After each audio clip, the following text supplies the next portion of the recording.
Perjalanan karir Rhoma Irama dari umur 11 tahun hingga saat ini sudah di usia 75 tahun. Siapa tak kenal dengan Rhoma Irama, musisi tanah air yang bisa berkarya lebih dari 50 tahun. Penyanyi yang dijuluki Raja Dangdut ini sudah memulai karirnya sejak umur 11 tahun.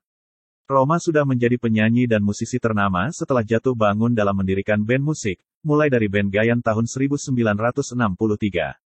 Tak lama kemudian, ia pindah masuk orkes Chandra Lekha, sampai akhirnya membentuk band sendiri bernama Soneta yang sejak tanggal 13 Oktober tahun 1973 mulai berkibar.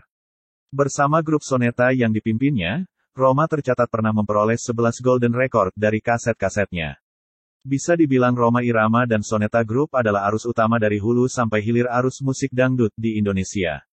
Begini perjalanan musisi legendaris Indonesia ini berikut ulasannya. Rhoma Irama awalnya tidak membayangkan bisa berkarir di dunia musik khususnya dangdut. Terlebih kala itu sang ibunda tidak setuju Rhoma Irama menjadi musisi karena saat itu karir sebagai musisi dianggap tidak menjanjikan. Saat itu, pemusik dianggap orang pemalas di saat zaman itu. Semua orang tua obsesinya menjadikan anaknya seorang dokter atau insinyur.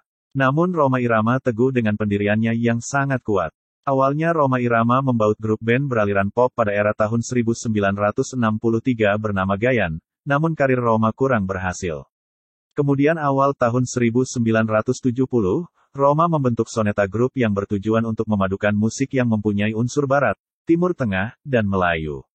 Pada tanggal 13 Oktober tahun 1973, Rhoma mencanangkan semboyan, Voice of Muslim, Suara Muslim yang bertujuan menjadi agen pembaru musik Melayu yang memadukan unsur musik rock dalam musik Melayu serta melakukan improvisasi atas aransemen, syair, lirik, kostum, dan penampilan di atas panggung.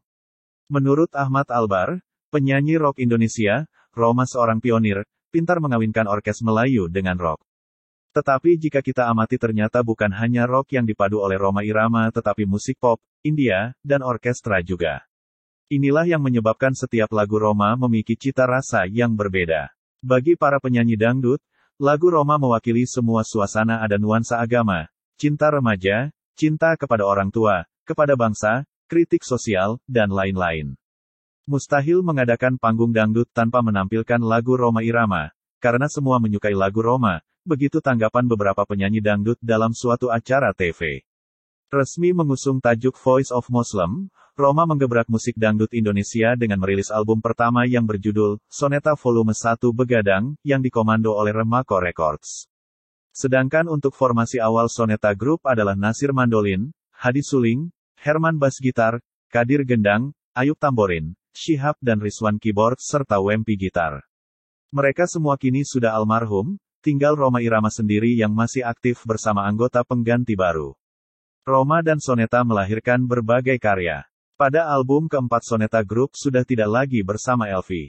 Mereka berkolaborasi dengan Rita Sugiarto dan akhirnya bisa membuat 7 album bersamanya yaitu, Volume 4 Darah Muda, 1975, Soneta Volume 7 Santai, 1977, dan Soneta Volume 9 Begadang 2, 1978. Formasi Soneta Group juga mengalami bongkar pasang personel. Pada tahun 1976 Syahab, Herman, dan Kadir keluar dari Soneta Group dengan dugaan bahwa Rhoma pada saat itu telah tegas untuk menjauhi miras, obat-obatan terlarang, dan seks bebas. Rhoma Irama di tahun 1980 juga pernah mengajak penyanyi India bernama Nandani untuk membuat album Soneta Volume 11. Soneta Group kembali berkolaborasi dengan Elvi Sukaesih di 1981 di album Soneta Volume 12 Renungan Dalam Nada. Tidak ingin ada pihak lain yang campur tangan dengan karyanya, Rhoma Irama dan Soneta Group membuat label rekaman sendiri diberi nama Soneta Record pada 1984, album perdana yang dihasilkan Soneta Volume 13 Emansipasi Wanita. Rhoma Irama sempat vakum dan memutuskan rehat sejenak dari dunia hiburan lantaran ada beberapa hal yang harus diselesaikan. Terlebih saat itu Rhoma sering mendapat ancaman dari pemerintah Orde Baru karena lagu-lagunya dinilai mengkritisi pemerintah di masa itu. Setelah 6 tahun istirahat Rhoma dan Soneta Group merilis 2 album sekaligus yang hampir bersamaan Soneta Volume 14, Judi, dan Soneta Volume 15, Gali Lobang Tutup Lobang. Lama tak merilis album baru, Di tahun 1994 Roma dan Soneta Group kembali merilis album berjudul Soneta Volume 16 Bujangan. Terbaru Rhoma Irama membuat single lagu berjudul Virus Corona di tahun 2020. Lagu ciptaannya ini tercipta untuk menyemangati dan mengajak umat manusia introspeksi diri dan mengambil hikmah dari wabah yang sedang terjadi saat ini. Lagu ini menceritakan tentang kesedihan, kegelisahan dan ketakutan umat manusia di dunia akan virus corona yang sedang mewabah dan mematikan.